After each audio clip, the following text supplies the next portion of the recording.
Do you enjoy listening to multiplayer podcast content? Do you want to help support the show so we can continue to independently deliver 2 shows each week? Do you also want access to our exclusive Discord server so you can come game with us and make suggestions for future shows? Well, what are you waiting for? Head on over to multiplayersquad.com or click on the link in the podcast description to come join us on Patreon. We appreciate all of you for listening and subscribing. Now let's get into today's episode.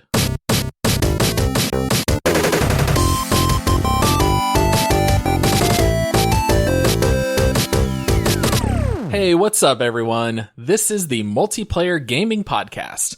We like to break down video games and gaming topics, and today we are going to be exploring the genre of horror games.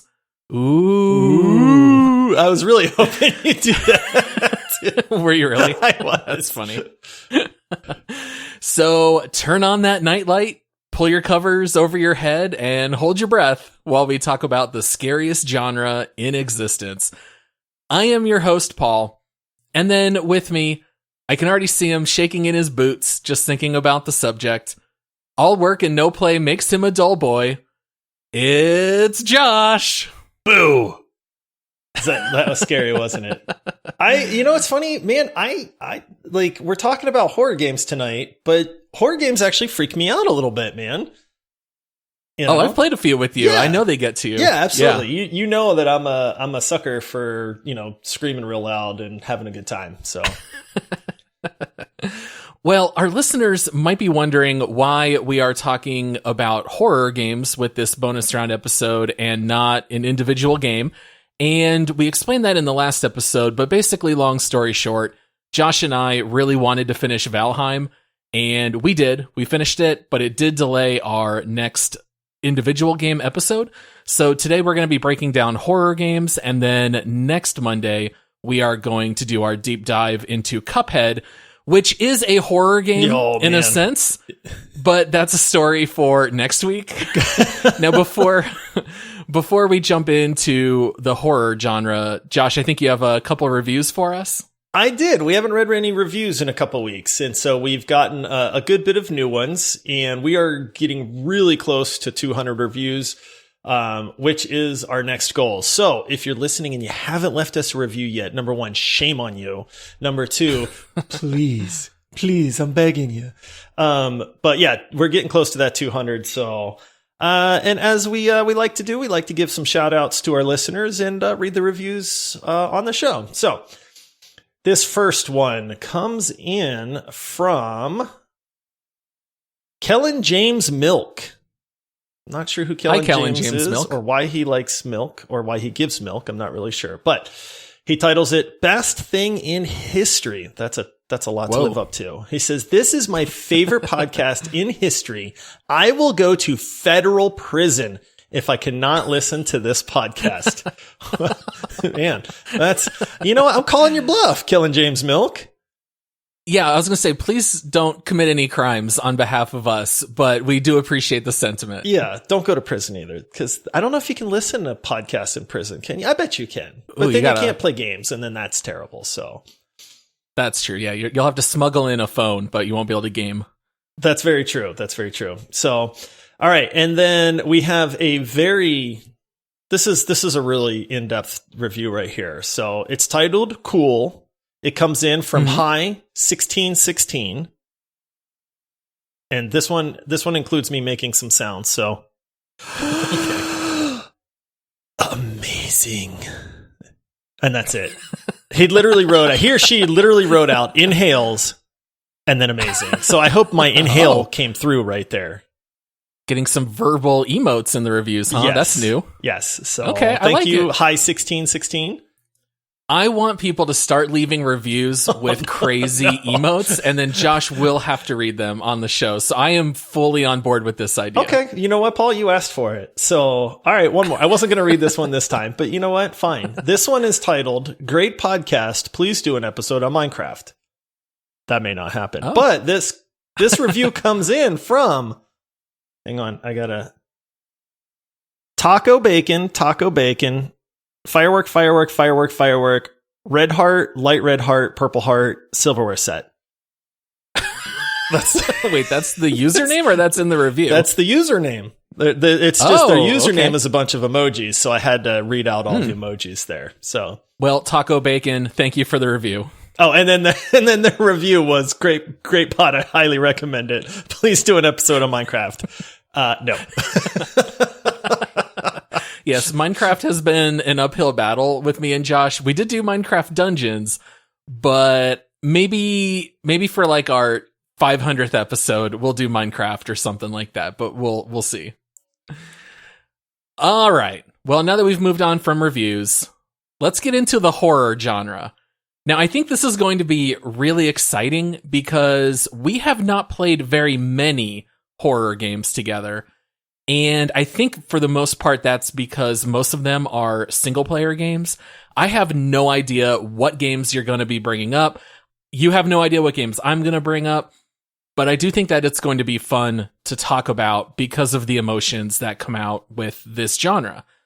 Now, the horror genre has had a ton of success, especially in the last few years. What is it about horror games, Josh, that you love and that people love buying these games? I like them because they're just completely different video game experiences. Like, honestly, they're like no other genre out there.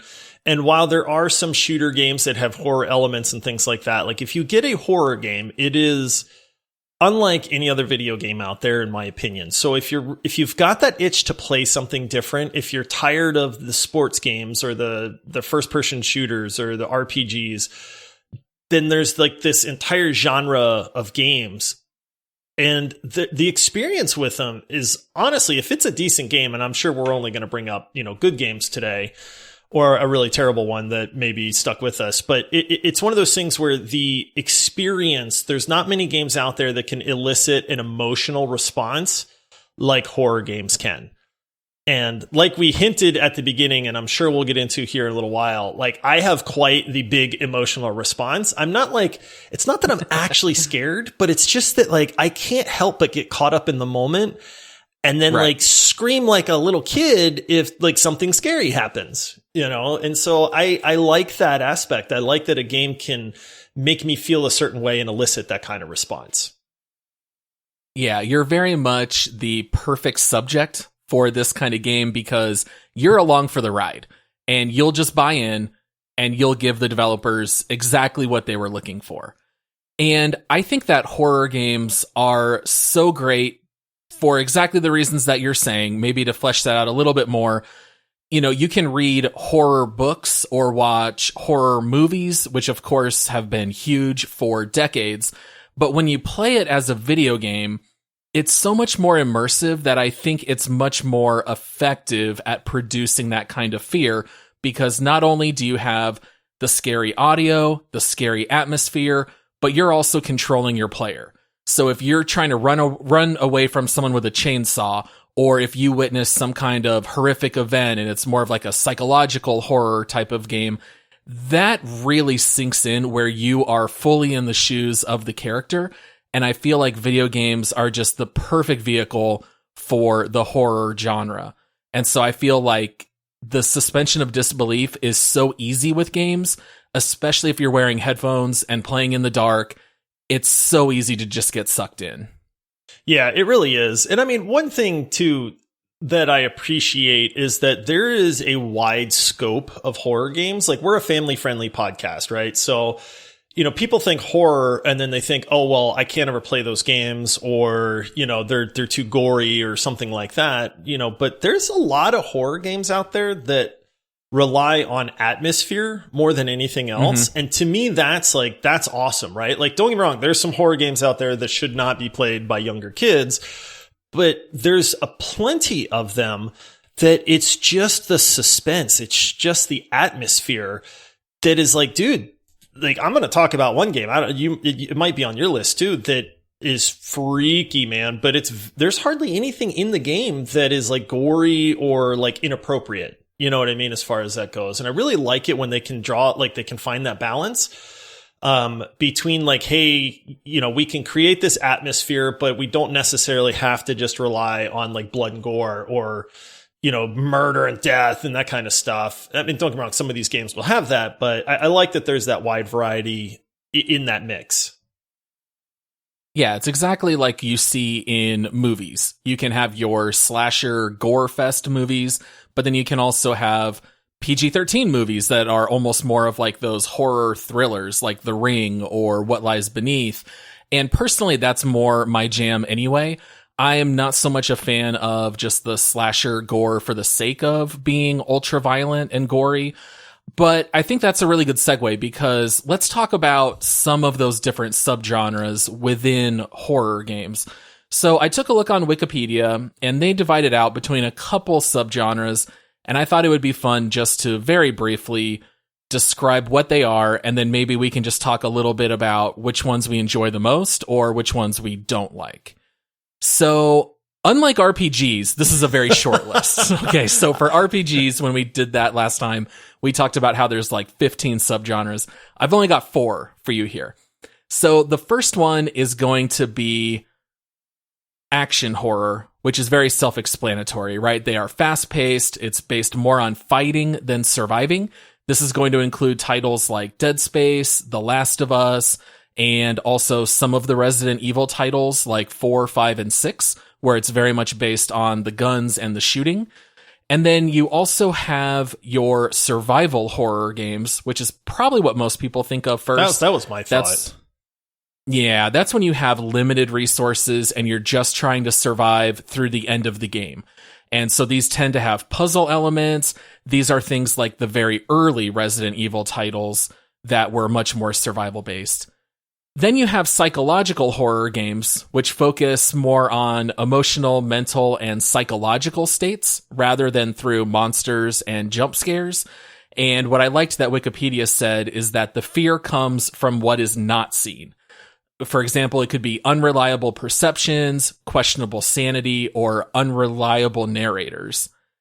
And then finally, you have maybe the funniest subgenre, which is reverse horror games. What? Which is when you're the one inflicting fear on others. Oh, like Dead by Daylight, right? Dead by Daylight, Yeah, okay. Friday the 13th. Yeah, and I feel like those games, the asymmetrical horror games, have really taken off lately. So what do you think about those subgenres, Josh? Give me psychological horror all day, every day. I am completely with you. Yes, I want to have you mess with my head. I want to turn the lights out.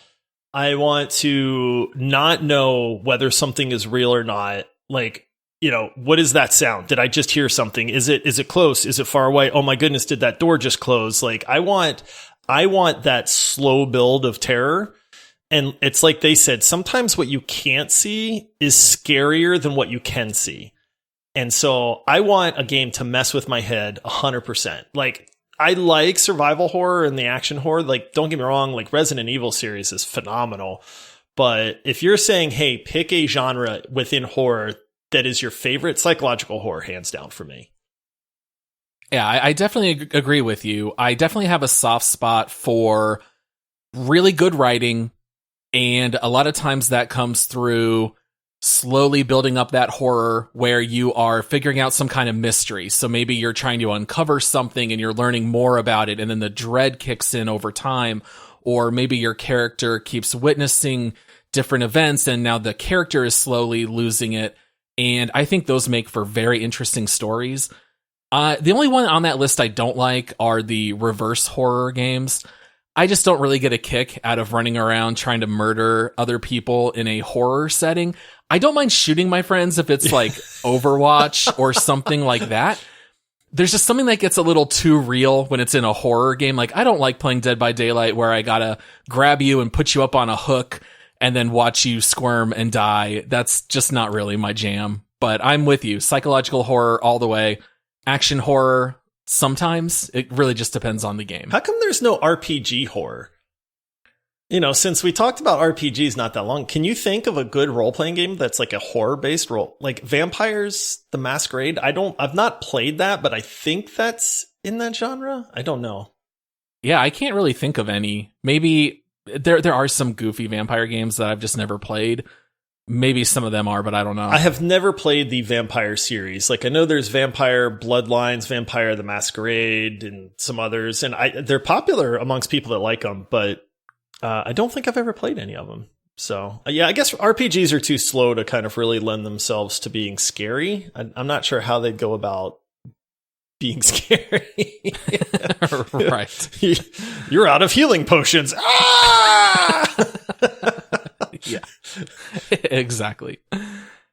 All right. So I took a look at our leaderboard, Josh, because I feel like we have largely ignored horror games, and we have covered 37 games so far on our main shows, and we have done 4 games that I think would qualify as horror. We did GTFO, Phasma Phobia, The Forest, Left 4 Dead 2, maybe not, counting it as horror. But Josh, none of those are in our top 22. They are all in the bottom 15. So I don't know why that is. Maybe we've just picked horror games that don't lend themselves well with multiplayer, but we've ranked them relatively low up to this point. It's the multiplayer aspect, honestly. Like, I was going to mention Phasma Phobia just, in the sense that we did an entire show on that game, and it's a phenomenal horror game, but it's tough because to do multiplayer horror games, you have to have everybody in your group be invested in that. And I'm not going to lie, Paul, you're kind of skeptical when it comes to like a spooky, scary ghost game. And it's kind of hard for you to get into that mindset. And then, you're just running around like saying the ghost's name openly to try to tick it off. And then I'm getting scared going like, stop it! Stop saying his name! He's going to get mad at us! And then the ghost Marvin gets Johnson, mad. Yeah, where are you? Yeah. And then the ghost comes out and kills me.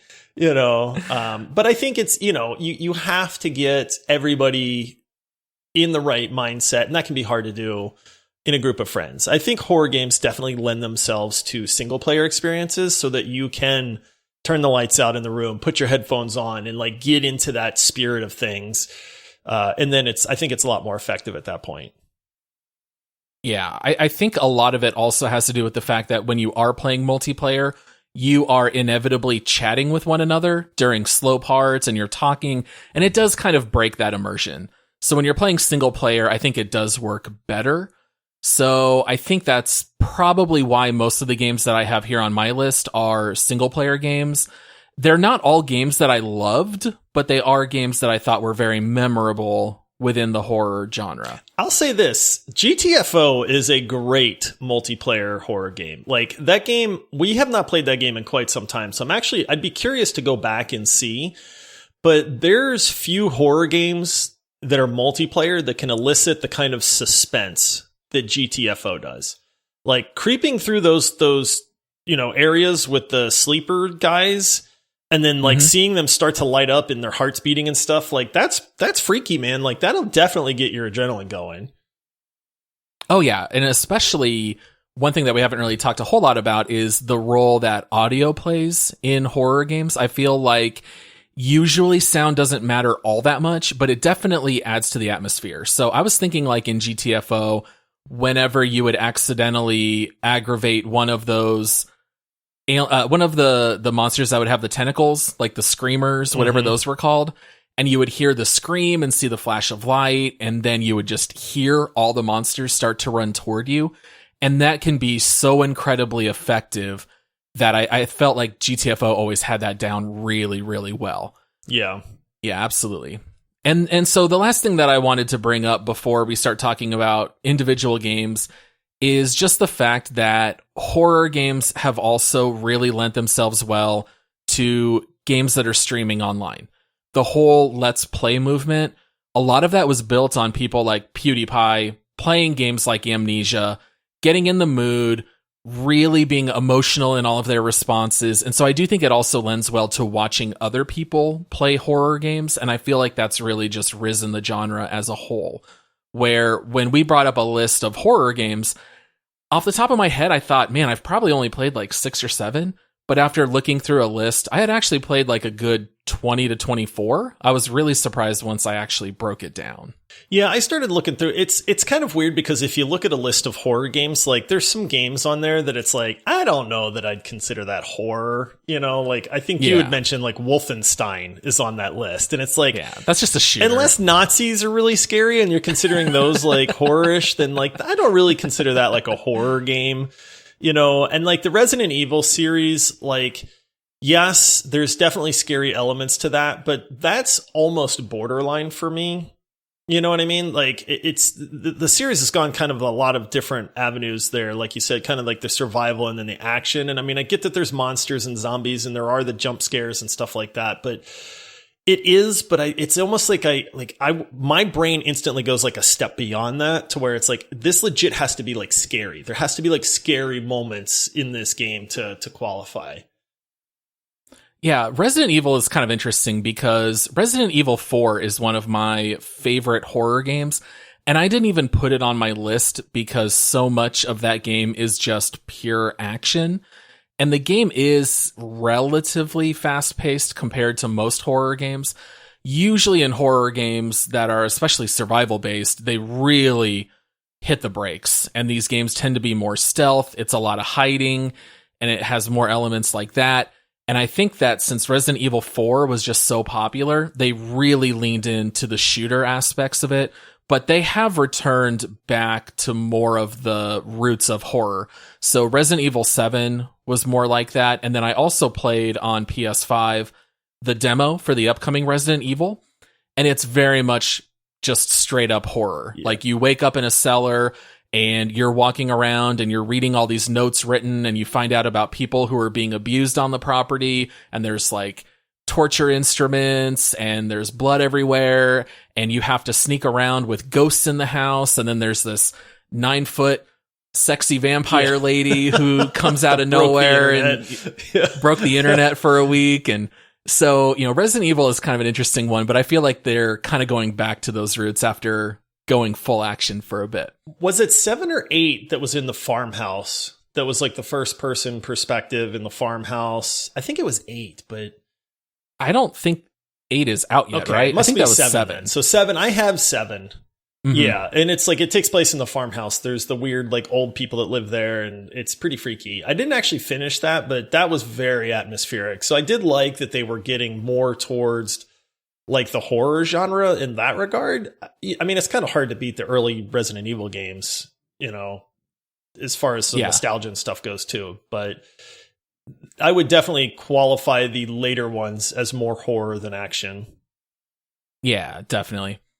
All right, so let's just take turns nominating a game that we had thought of, and then we can just kind of talk about it for a couple minutes each. I'll let you go first, Josh. What you got first? All right. This might be on both of our lists because this is one of the best horror games that I have ever played, and it is Amnesia: The Dark Descent. So you had mentioned that there was a lot of like Let's Plays on this, but basically in Amnesia, now there's a couple Amnesia games now, and I think they just actually released, they just released one like 3 months ago, but I have not played it. So it might be worth looking into.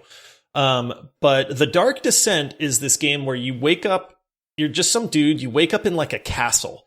You don't know your name, you don't know what's going on, and you have to kind of just start looking around and, you know, trying to figure out what the heck, like, why did you wake up in this place? What's going on?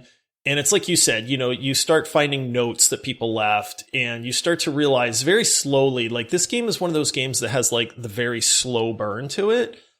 But man, when it gets going, there's not many games out there like this. There are parts in this game that will literally make you like shrivel up into a ball.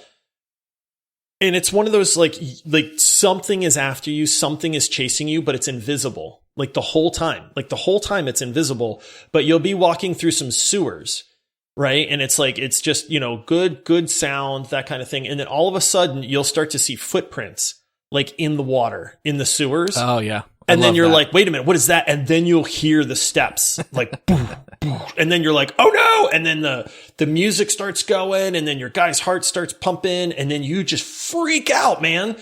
And you start running because there's no fighting in the game either. Like that's the other awesome thing about it is you either run or you die, and that is it. And that aspect, and doesn't that game great. also incorporate like some puzzles that you have to solve along the way and things like that, like to get from one room to the next? Yeah, it is. It's not, I wouldn't say it's a puzzler, but there are definitely like puzzles to be able to progress through like certain areas and kind of figure things out. But the whole time you're doing that, you're constantly pursued by this monster. And it might be that you can go 5 minutes without anything happening, and then you'll open a door, and then you'll hear the footsteps like round a corner down this hallway. And then you're just like, ah, and then you have to just run, man. And it always keeps you on your toes. And if that thing catches you, you're dead. So it's not like it's just like trying to funnel you from one room to the other kind of thing. Like it'll take you out, man. Yeah. I know that Amnesia sold really well. I always confuse it with Outlast. So I was thinking in my head, oh yeah, I've definitely played Amnesia, and I pulled up my Steam and it's not in there. So I was like, oh wait, what game am I thinking of? And I had to scroll a bit and I was like, oh, Outlast. To me, I remember watching both of those games by a lot of streamers, and then somehow in my head, they kind of just got confused with one another. So Amnesia, I have seen others play, but I actually don't own it. But that one seems to really lend itself well. I can see why you would want to bring that one up first. Yeah, the graphics are a little, I mean, honestly, they're pretty dated. I was going to say they're a little dated, but they're pretty dated. But it's one of those games where the graphics do not matter. It is 100% about the atmosphere, that monster chasing you. And I don't want to give spoilers, but there's times throughout that game where when that monster shows up and it starts chasing you, it is like the best thing ever, man. Like I said, they do some really, really cool set pieces with you being pursued and how you have to run away and what you have to do to kind of escape. It's bar none, man. That game's phenomenal. Oh yeah. Well, maybe one of these days I'll get around to trying it myself. So the first game, or I guess it's really a duo of games that I have on my list, I wanted to start off light, and then some of the heavier games are going to come up a little later. I'll probably have to give a disclaimer or two, like if you have kids in the car, you might have to skip a section or two coming up later, but I'll start off easy. Animal Crossing. And I wanted to start off with, what was that? I said Animal Crossing. Yes, Animal Crossing. Psychological horror every day is the same. Yes. It never ends. All right, I wanted to start off with some of my favorite arcade memories. Area 51 and the House of the Dead. Oh, the shooter games. Now, I would definitely say Area 51 is pretty much a straight-up shooter. House of the Dead, I think, is enough horror that it would qualify. Oh, yeah, man. You got zombies and monsters and giant spiders attacking you. I forgot. Dude, that's crazy because those games were not even on my radar for this, but they're so good. I loved wasting all of my money in the arcade playing House of the Dead. I would just pump all of my money into that, get as far as I could. Were you a fan of those games with the guns in the arcades? I like them. I think they're a lot of fun, but the thing that I hated was the guns were never calibrated. They were always so poorly calibrated. You would learn. You got to shoot 3 inches up and to the right, like on every guy. Like, yeah. Why is that so hard to do? They could do it with Duck Hunt, man. Like, you're telling me modern technology can't sight in like a light gun? Yeah, I don't know how accurate Duck Hunt was. I had a lot of issues with that one at friends' houses. All right, fair enough. Maybe that's a bad example, but yeah. Now, House of the Dead, I loved so much. I bought it along with 4 guns for my Xbox. Whoa. Now, that was a lot of money back then because I was probably, I don't know, like 17 or 18. I remember I had my first job working at Harkins Movie Theater, and I had saved up enough money, and I bought all of that for my Xbox. Now, as you might guess, when you only play House of the Dead once a week, that the game stays fresh. But when you own it and you have unlimited credits, this might come as a shock, Josh, but that game was fun for about 4 days, and then I never played it. I was going to say, that game gets repetitive real quick. I played House of the Dead 2, which I think was on Dreamcast, if I remember right. And I played that game solid for like 2 days straight, and then it got, like, it's like you said, it got really repetitive, and I don't think I played it anymore after that. Yeah, as great as Time Crisis, House of the Dead, Area 51, those games are definitely best if you only play them at the arcade. And I remember being so mad because those guns, I think, were like $40 each. Wow. And I tried to sell them to GameStop, and you remember how little you would get for accessories? I think it was legitimately like $4 each. And I said, never mind. And I just held on to them for like 5 years. And eventually I ended up selling them at a church yard sale. And I just packaged all of it for like $4. And I sold House of the Dead with all these controllers. But at the time, I wasn't going to let go for such a low price. Those games were good though, man. I mean, they threw a lot at you. And I think part of the fun of that was the feeling that you were about to get overwhelmed. Like when there was a lot on the screen and you were shooting, and it was just like you're out of ammo, you're having to reload. I don't remember if that was one of those games where you could they had like the Uzi off in the distance, and if you shot the Uzi, then it would let you equip it, and then you could fire that, at that. But yeah, you'd have a set number of bullets. Yeah, those for are the fun special games, gun. man. I think so too, and especially when you were a kid, it's not like you could just go to the shooting range or something like that. Like guns seemed neat. And if you were a kid, that was the closest you could get to it, other than once a year when I would go to Boy Scout camp and I could shoot a rifle. So going to the arcade, playing those games, I thought was always fun. So those are some of my earlier memories. All right, number 2 for you, Josh. What you got? Oh, I know you've got this one, so we can share this one. All right. No, I'll tell you what. I'll let you bring that one up later. Okay. It might not be on my list because I assumed you would bring it up. Oh, really? Okay. Does it start with an E? It does. So should I bring it up? It's not on my list because I knew you would. Okay, buddy. Well, then I guess what's about to happen. Eternal Darkness. Yes. Oh, man. Sanity's Requiem. This game blew my mind. Now, I want to say, was it PS2? Nintendo 64? It was GameCube. GameCube? Okay. I couldn't remember what it was. I knew it was older. First rated M game published by Nintendo. Was it rated M? For rated what? M. Mm-hmm. I don't remember what it was. Man. Okay, so I'll let you explain the elements of the game, but the shooting mechanics is where you would lock onto a target, and then you would use the thumbstick to decide which limb you would shoot, and like those limbs would fly off. Okay. And it was a pretty gory game, was it? At least by GameCube standards. Dude, this game, there was no other game like it. And when you realized what was happening, that's when you just like your brain just exploded.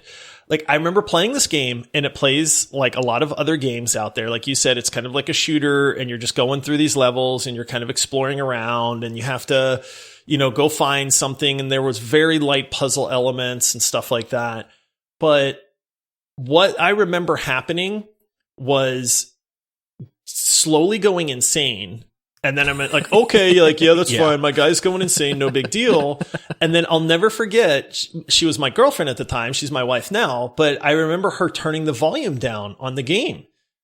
And I remember going like, Brandy, turn the volume back up. And she was like, what? And I was like, turn the volume back up. Like, I'm in a fight. I got to be able to hear where they're coming from. And she's like, what are you talking about? She's like, I don't even have the remote. And I'm like, turn the volume up. I'm going to die. And then she's just looking at me like I'm crazy.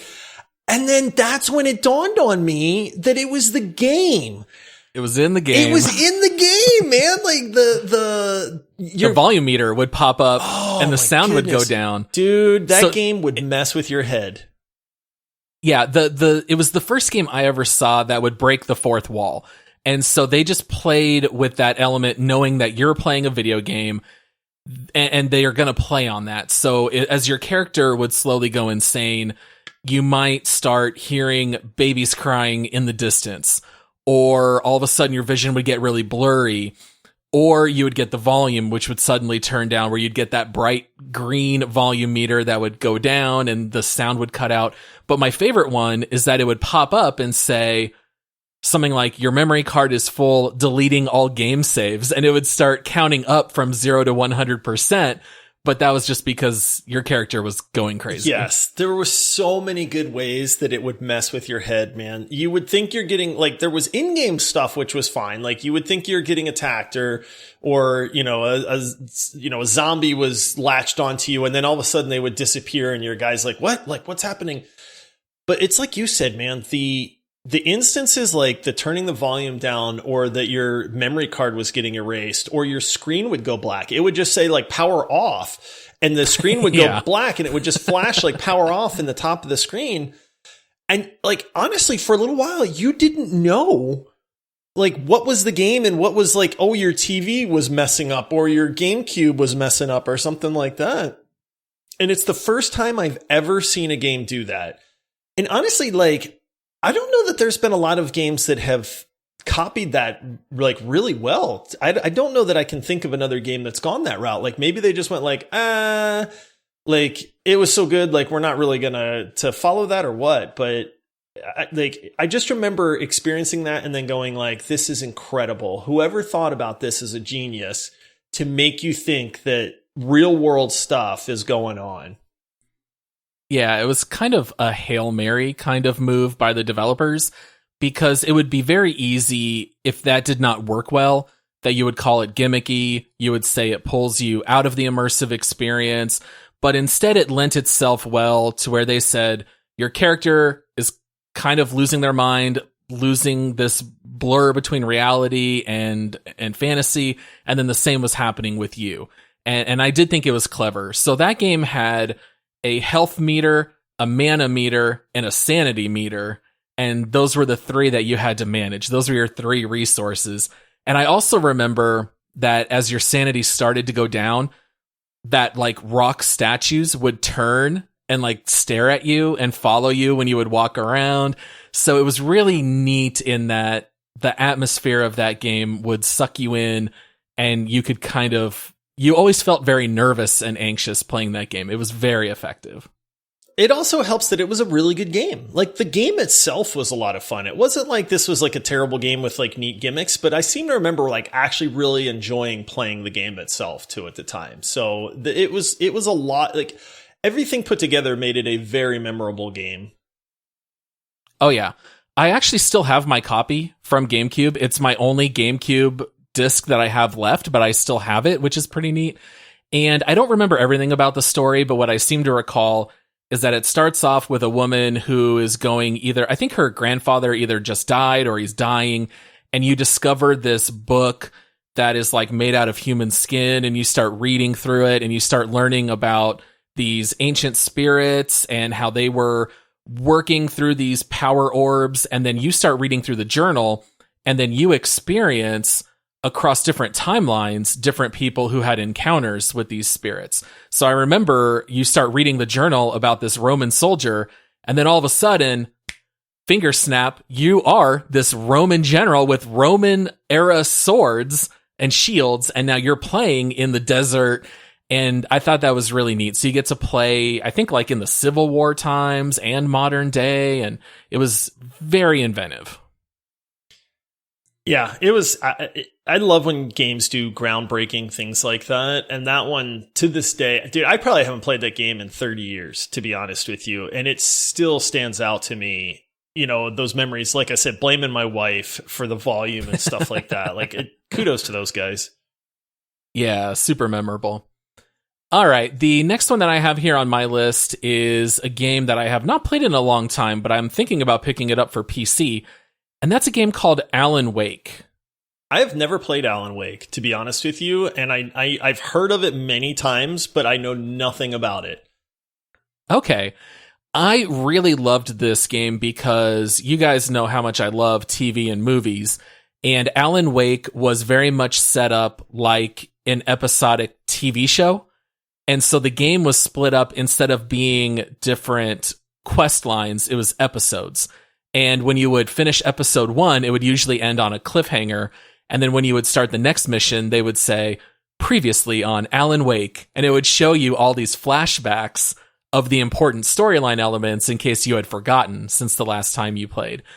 And so basically, long story short, Alan Wake is where you play as an author that has writer's block and you're taking a vacation. It's somewhere in the Pacific Northwest. It's like Oregon or Washington. And then basically you're staying at a cabin in the woods next to a lake, but then your wife gets taken, and then all of these supernatural events start happening around you, and you're finding manuscripts that were written by you describing everything that's happening, but you don't remember ever writing that down. So it's like you don't remember writing the story, but all of it is coming true. And there's a lot of shadowy figures that come out and attack you. And then the neat element is that you had to manage your flashlight along with your weapons. So the only way you could fight the bad guys was to hit them with the flashlight long enough that it would stun them. Then you could shoot them with a gun.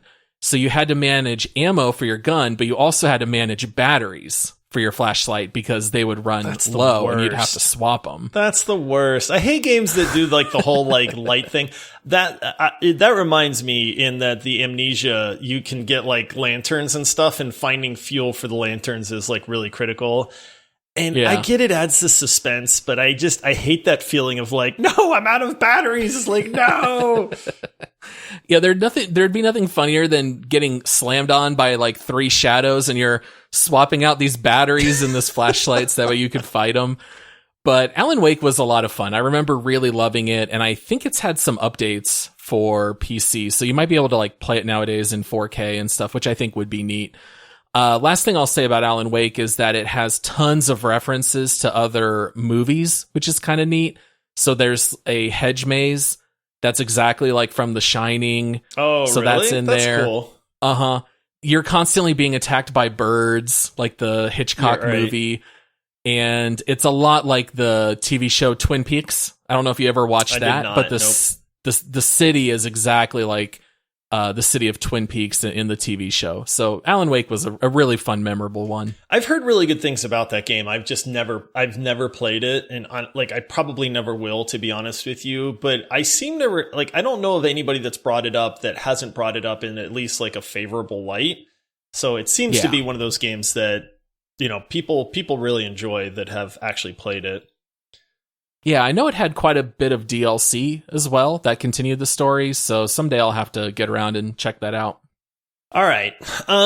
This next one, man, I have brought this up on the show. It's been a long time, and I'm going to bring it up again because this game, I think you can pick this game up for dirt cheap now, and it's probably like a 10-hour experience. But Hellblade: Senua's Sacrifice, you've heard me mention this before.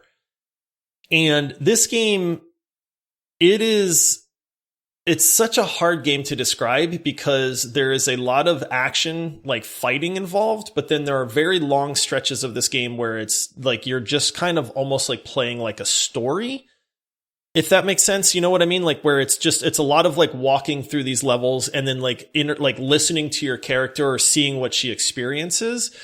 And so what this game is basically you play as Senua, who is got some serious like psychosis issues. She's like a Viking warrior. So I love that, you know, the Viking mythology and stuff like that. So the setting is just right up my alley. But this game starts off, the first 10 minutes of this game are just mind blowing. And she's paddling through like this like Valley of the Dead, and she's going to try to find like her father, if I remember right, or her brother, or like her husband, I think is what it is. And it's just this, it's so freaky, man, because she is basically going into hell to try to find him. And but she's crazy. And like she's, like I said, she's got like serious psychosis. So the whole time you're playing the game, there are voices that are whispering to you and sometimes like screaming at you that are separate from the game. Like that's the beauty of it, is like you're playing this game, you're going through these levels, you might be fighting these things, and the whole time, dude, you just have these little voices whispering to you. And it uses like really, really good like 3D audio. So you have to play this game with a headset on, but it'll feel like there's voices whispering to you from behind you or like, you know, in front of you or to the side. And there's sometimes it's like 5 or 6 or 7 or 8 or 20 different voices all at once. Oh man. But, dude, it's nuts, man. Like this game is so good. It was one of those, like I picked it up. I remember hearing something about it. I picked it up. It blew my mind. Like, honestly, there's so many good parts to this game. The story is really, really good. Like there's a couple of those like aha moments to it. The action and the fighting is really good. In the end of the game, there's a fight sequence, I won't give any spoilers, that literally gave me like chill bumps because of how like epic it was after like playing the whole game and like seeing the journey that she went on. Yeah. And then final thing, they're actually releasing a sequel to this. And if you look up the sequel, like Hellblade 2, and you watch the YouTube video, it'll give you a feel because she looks crazy, man. Oh, really? Yeah. So there's like a maybe like 2-3 minute YouTube video, but just watch it. Even if you don't know the first game, you're going to watch it and you're going to be like, darn, man, like that looks intense. And that's that game. Yeah, I'm watching a little bit of footage. It looks amazing. The fire animations. Oh, the graphics and the audio are second to none, man. It's such a well done game, man. It is AAA in everything except for price. Did you play it in VR? Because it says there's a VR edition. No, there is a VR edition for Hellblade. Yeah, that sounds like it would lend itself well to VR. Yeah, Hellblade, Senua's Sacrifice, VR edition. I don't know how that would be, man. That might be too freaky. Might be too scary. Honestly, because there's parts of that game that'll mess. Number one, there's parts of the game that'll mess with your head, and the settings and some of the stuff. Like, there's a level. Again, no spoilers. There's a level she goes through where I was just like, dude, this is nuts, man. Like nuts. Nice. Yeah, I might have to dust off the old Oculus Quest headset for that one. Yeah, I think it's available on like Xbox, PlayStation, PC, and I'm pretty sure you can pick that game up for like $10. But I highly recommend it. If anybody's listening and they haven't checked it out, it gets the Josh seal of approval. Nice. Yeah, it looks like it's actually $30 on Steam, What? but maybe you can buy it on a third-party site cheaper. Yeah. All right, so how much time we got left in this episode? All right, I think I got time to bring up both of these games. So I'm going to start off by bringing up Dead Rising 1 and 2. Now, they have made more, but I have only played the first two. Do you know anything about the series? Is this the survival game that you tried to get us to play, where it's like a zombie apocalypse and your guy has to run around and like collect stuff? And is that game? I mean, that's all true, but I don't think we ever played it together because it's a single-player game. It. And I remember thinking, like, I think I got it for free. I played it for like 40 minutes, and then I was just like, yeah. Like, you have to go repair a radio tower or something. That doesn't sound familiar. I don't think so. I think that might be a different one. It might be. So Dead Rising kind of plays off of the Dawn of the Dead movies, where you're stuck inside a mall during a zombie apocalypse. And so Dead Rising has two things that are just absolutely hilarious that blend horror with comedy. I know what game you're talking about now. Do you know what I'm talking about now? I know what you're talking about, yeah. It really hits that sweet spot with scary and funny because you are running around constantly in danger from all of these zombies. I remember them bragging that you could have like 10,000 zombies on the screen at the same time. They're not quick moving zombies. It's more of the old school, slow ones. Don't get cornered because you won't be able to fight your way out. And the game had two things that made it so much fun. First of all, the weapons. The weapons were sometimes very good. Sometimes they were completely ineffective because everything in this game is a weapon. You could pick up traffic cones and you could plop them on zombies' heads. And so then they would just start like turning around and stumble and fall and they couldn't see you. And so some of them were as silly as that. You could pick up a pile of dish plates from like the mall's version of Sears and start chucking them like frisbees and hitting zombies. And then the second Dead Rising created crafting elements. So you could start combining things together. So guess what you could do? A propane tank plus a hammer and nails. You got yourself an I was going to say an IUD. An IED, baby. You chuck that thing out. You would not use that as an IUD. Well, yeah, cut that from the pod. It's an IED, and so you would throw this giant propane tank, and then it would explode, and then the shrapnel would kill all these zombies. You could hook up a battery to a wheelchair, and then it was called the electric chair, and if you ran into a zombie, they would fall in and start getting shocked. But then the other thing that made me laugh, some of the hardest I've ever laughed in my life, is that the game was full of clothing choices. So you'd run through a mall, and you could just try on outfits. You could see the outfits on the wall or a pile of clothes and you would change it. And he would just put on like Daisy Dukes and a bikini top, but you were a guy. And then you could plop on like sunglasses and a tuxedo hat. And in the cutscenes, your guy is just wearing all these clothes in the cutscenes, delivering lines of exposition and dialogue, furthering the storyline.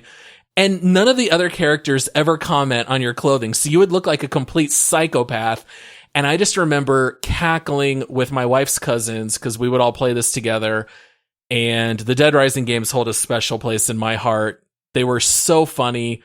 And that was really when zombie games, like every game had zombies in the 2000s. Yeah. And it was kind of like right in that heyday for zombies. I remember the games now, and that was the one thing that stood out to me on these was the insane weapons that you could make. You could get like electrified pitchforks or, just like honestly, like the sky was the limit, which was a ton of fun in those games, is what could you put together? And like the developers of that game, man, there was almost nothing that they didn't think of where you could combine like multiple things together. And then it would be like, you've made a spinning mace of death and like fog machine or something like that. Dude, you could pick up a container of dog food and like swing it at people and just, hit them with a bag of dog food. That game was just so funny. Yeah. Oh man, I've got way more on my list here. I guess I got time for one more on this. I mean, I don't want people to think we're leaving out like games like Silent Hill. Silent Hill was absolutely incredible. It was one of the best like horror games at the time. So I'm not going to get into Silent Hill. You had mentioned Outlast. Those games they're disturbing, man. Like they're scary, but there's a lot of like disturbing stuff in the Outlast series. I did not play Outlast. Outlast 2 has great graphics, but I did not play that one very much. We talked about Phasma Phobia. Honestly, Phasma Phobia is terrifying, dude. We did a whole show on Phasma Phobia, so I don't want to go into a lot of depth on that one. So just listen to that show if you want to know our thoughts on that. But that game is terrifyingly scary. It's also terrifyingly slow. Yes, that too. Because your guy moves it's at torture a snail's and pace. horror, both. It's psychological horror in real life. So I'll bring up now. These games are not super scary, but I do consider them to be kind of horror light, and that's the Bioshock series. Okay, that's fair. Yeah, and I mean, probably Bioshock 1 and 2 more than like Bioshock Infinite, because then it got real bright and pretty and stuff like that. But more cyberpunkish. Yeah, the original Bioshock, man, with that game it had a ton of really good atmosphere. You had the crazy people that were all hopped up on, what was that stuff that they were injecting, and they were trying to get the little sisters, I don't remember what it was called. I can't remember what it was called either now, but you had those people that were all crazy. And so you'd walk into a room and there'd be those people in there and they'd all go crazy and attack you. And then you had the Big Daddies. Oh yeah. Classic. The Big Daddies were terrifying, man. And at the same time, like when those games came out, they touted the fact that you could try to fight a Big Daddy and you might be able to kill one, but it's going to use up like all your ammo and stuff like that. So of course, like everybody wanted to try to fight them. But hearing a Big Daddy coming was a pretty terrifying experience. Like more often than not, you would just run, and the Bioshock, the initial one was so good from both an atmospheric standpoint, exploring that whole rapture, is what they called that. The coming across like the little sisters and the Big Daddies, the twist at the end of the game, which I won't spoil, even though it's been out for 20 years now. That kind of thing. It's one of those where it felt like a complete game, but there were a lot of very eerie and kind of scary moments to those. And even though they weren't really trying to be a scary game. And so that's what I kind of really respected about that, was that they did have those moments where you did get kind of like, oh crap, like I need to get out of here, or I don't like where I'm at, and that kind of stuff. So yeah, and it was just innately creepy because you're in this like deserted underwater city, and all of that felt claustrophobic and deserted, but filled with now all of these monsters. And then also it's kind of easy to just throw in some creepy children and have them talk to you. Yeah. And that's always going to be creepy in and of itself. So it brings that to the table too. All right. The last thing that I wanted to bring up, and this is where I will give a little bit of a disclaimer. I'm not going to get into super details, but maybe if you have like 5 or 6 year olds, maybe it's worth just, fast forwarding a couple minutes here. But I wanted to talk about Manhunt, which is made by Rockstar. Yes. I don't know that I ever played Manhunt. Manhunt is without a doubt the most disturbing game that I have ever played. It came out on PS2 back in 2003.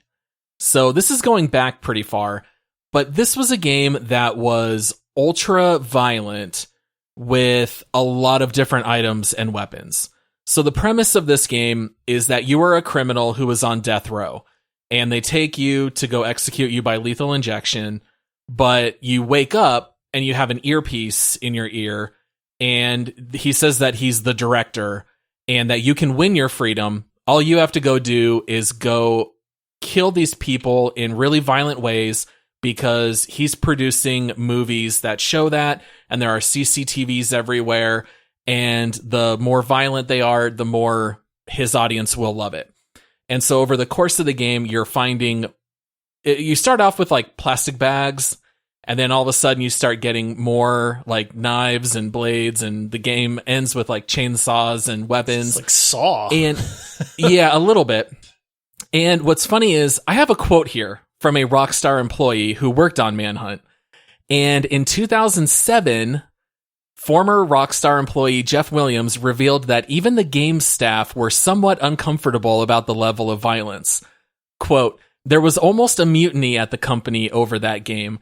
It just made us all feel icky. It was all about the violence, and it was realistic violence. We all knew there was no way we could explain away that game. There was no way to rationalize it. We were crossing a line." Is this like the game that like Congress uses to try to get like video games banned because they're like, nobody in their right mind ever needs to play this game? Yeah, exactly. This game made its way where, senators and representatives, it hit their radar. Now, what's funny is the game did have some really fun elements, so it operated in stealth. And I remember this being the first game where it would have dark corners. And if you ran to a corner and ducked down, your little image would show that you were completely in stealth and no enemies could see you. And so in the game, you could tap walls, you could throw bricks, and you would get attention of enemies, and then you could sneak up behind and execute them. But what was weird is that anytime you would perform an execution, the video would cut to like the CCTV footage. So it would go, and then you would get like the VHS artifacts on the screen. You would see the execution, and then it would go back to the normal game. And so all of those things just added to the ambiance of it. But what I really remember most is my wife's cousin, Ryan, playing with us. And in the end, you fight the final boss, which is a guy wearing a pig mask over his head. He calls himself Pigsy. He talks to himself, and he runs after you with a chainsaw. And every time that Ryan would turn a corner and Pigsy would start sprinting at him, he would just scream like a little girl, and it just never grew old. The rest of us would just laugh so hard because he is very much like you. He would buy 110% in. He's going to scream. He's going to go crazy over every jump scare, and that was just so memorable. That Manhunt really stands out. Even though I'm really shocked that I played that game, if that game came out now, that's one of the few times where I would say, like, that's a bit beyond even for me. I'm going to let that one go. Yeah. That just dawned on me when you said the guy with the pig mask, because there was the guy in Dead by Daylight that had the pig mask. Yeah. And I never knew where that came from, except now I know. Because I remember we played against a guy that played him and wrecked all of us, like, in no time flat. And I was like, who's this stupid pig guy? Like, where's he coming from? But I bet you that's what he's from. So. Yep. So Manhunt was kind of weird because you were a bad guy killing other bad guys, but it was all, like, it didn't feel like you were doing it for anything good. The game was just very heavy material. It wasn't very fun per se. Yeah. So that's kind of why that one stuck out also. Yeah, like it's weird. It's like gore in games it's a weird line, right? Like I don't mind Mortal Kombat like at all. Like because it's almost like comical gore. Like I know it's not. Like there's nothing funny about it, but at the same time it's like it's a fighting game. And Mortal Kombat has always been so over the top. And I mean, even with the Mortal Kombat 10, I mean, the graphics in that game are phenomenal. So when they get into some of those fatalities, right. Like, dude, these are like, okay, like this is a far cry from the pixelated, like spine ripping out, the kind of thing. But I don't know why like that doesn't bother me. But then like you mentioned, like a game like Manhunt where there's nothing but it's just straight up like gratuitous, like gore and like that kind of stuff. It's like, I don't really have much desire to play that like in a video game, even though I know that's really no different than like Sub-Zero, like impaling a guy with a dagger made of his own blood. Like, you know what I mean? Like I can't explain it away, but there is a difference and I don't know, who knows what it is, but. Yeah, I'm with you. If you watch a movie like the Kill Bill series, it's all over the top because it's just action. Right, yeah. It's almost parody at that point. And yeah, it's just something a little bit different, I think, especially when it's, darker subject matter. Yeah. All right, so we're ending the show on a real high note here, but it's ending like all horror movies end, right? Where at the end you think the guy's dead, Let's and then go hide in the final basement, scene. Paul. Yeah, exactly. All right. Well, hopefully you guys love horror games as much as we do. I know that we had fun, remembering and bringing up some of these older games. If there's anything that you would like us to cover on the show, whether it be a bonus round subject or an individual game, please hit us up on social media. You can find us everywhere at Multiplayer Pod. You can also find our Patreon page at multiplayersquad.com. If you would like to come help support the show, you can pledge starting at $5 a month, and then you can have access to our Discord server where you can come chat with us and other squad mates. You can also make suggestions there on Discord as well. And then we will be back on Thursday with an episode of This Week in Gaming. And then next Monday, we will be talking about Cuphead. Bum, bum, ba. That's going to be an interesting episode. That's all I can say. There's a little bit of foreshadowing there. That'll be interesting. That might be the operative word. All right. See everyone on Thursday. All right. See you, everybody.